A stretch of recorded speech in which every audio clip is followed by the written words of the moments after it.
I also agree with Michelle. I think our classes are far too large, and lots of kids that are not even special needs slip through the cracks, let alone the kids that need particular resources in order to cope with the class situation. And I'm speaking here of special needs students. I gather that there are funding cuts to resources needed to meet the needs of special needs students, and it's all part of a piece that we've been talking about this whole evening, in fact, and that is to redress the funding shortfalls, and that's by infusing money back into education, by making it a priority in British Columbia. Is that such a hard thing to advocate for? I don't know why, and why we seem to be so committed to mega projects that tend to pour tons and tons of concrete and cost an whole lot of money. I refer to our convention centre.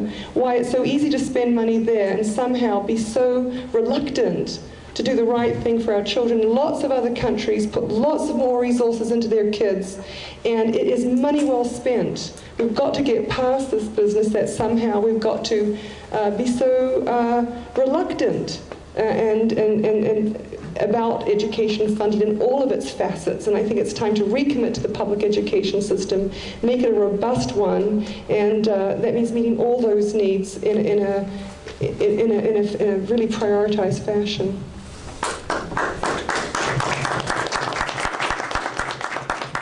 The lady in the purple. I appreciate the connection between housing and education. I'd like to shift it a little bit to income and housing. The current government thinks it's okay for people to be paid $6 and $8 an hour. So I want to know what you people think about the living wage, which even isn't really a living wage, but it's a little bit closer. Well, I do think that one person should be getting the training wage, and that's Gordon Campbell.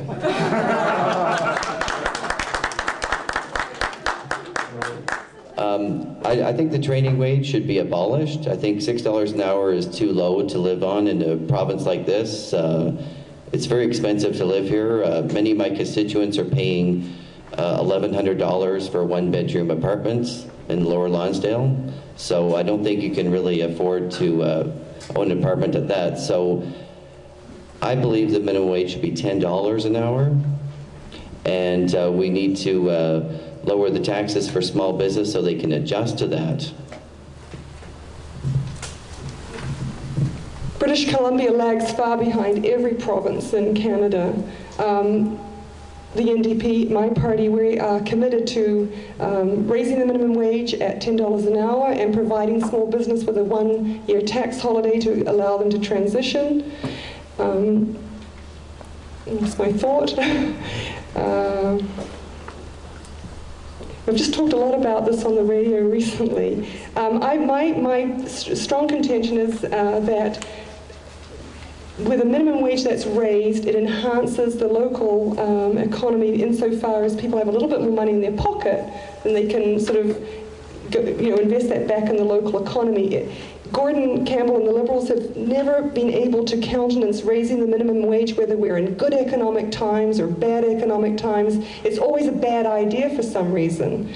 And, I do heartily endorse my fellow colleague down Ian when he said that our political leaders have no qualms about voting themselves excessive wage increases, and somehow it's all right to have kids working for $8 or so in a restaurant situation.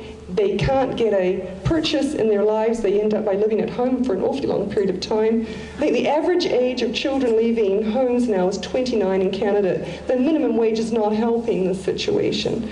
So I think it's about time we treated people better, and a minimum wage bringing us on par with the rest of Canada would be a good start, and it's long overdue, and there's really no excuse for it being as low as it is at the moment. I'd like to pick up where I had indicated, for example, of replacing the provincial income tax with a sales tax, an all-encompassing one-price sales tax, along with the business and occupation tax. Again, where I've seen it working well is that in the state of Washington, where we take the business tax and circulate it back through the communities from where they've collected it. And that payroll tax or payroll credit can be then funneled through to the employer to help the employer, for example, either lower cost of business or in fact hire somebody and pass that extra dollars onto the employer where they can get a decent wage. I mean, the more money that we can put in the hands of individuals, the more money that these people are going to be able to spend outside and have those dollars circulate. I agree, nobody, in fact, wants or can live on $6, $8, or $10. And that's why I believe that this tax credit would be a very important and useful mechanism to help small business and help people with more employment.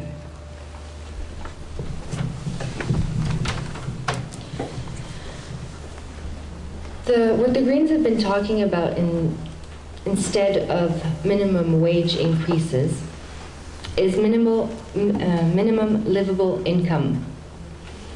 The problem with increasing minimum wage is that it becomes a vicious circle. And it's good for a little while, but the economy catches up with it. By working to achieve a minimum livable income, first, the tax breaks that I've been hearing, unfortunately, are hard to access for some of the people who are in lower revenue because you're busy trying to find clothes and food, and you don't have time to read and fill up all the paperwork to get the tax breaks that you need. It's the reality of people that are in low income. We need to make accessible programs for people who are living hard times. If we want people to get back in our economy and to make better salaries, we need to make sure they are healthy and that they are well educated, and we have to make these programs accessible to them. And we need to make it possible for people to make more money without being penalized in their minimum livable income. So it's not only for people on minimum wage, it's people on welfare as well, but it's a more global approach to the problem. Because people who are on minimum wage right now are not that far from people who are on welfare.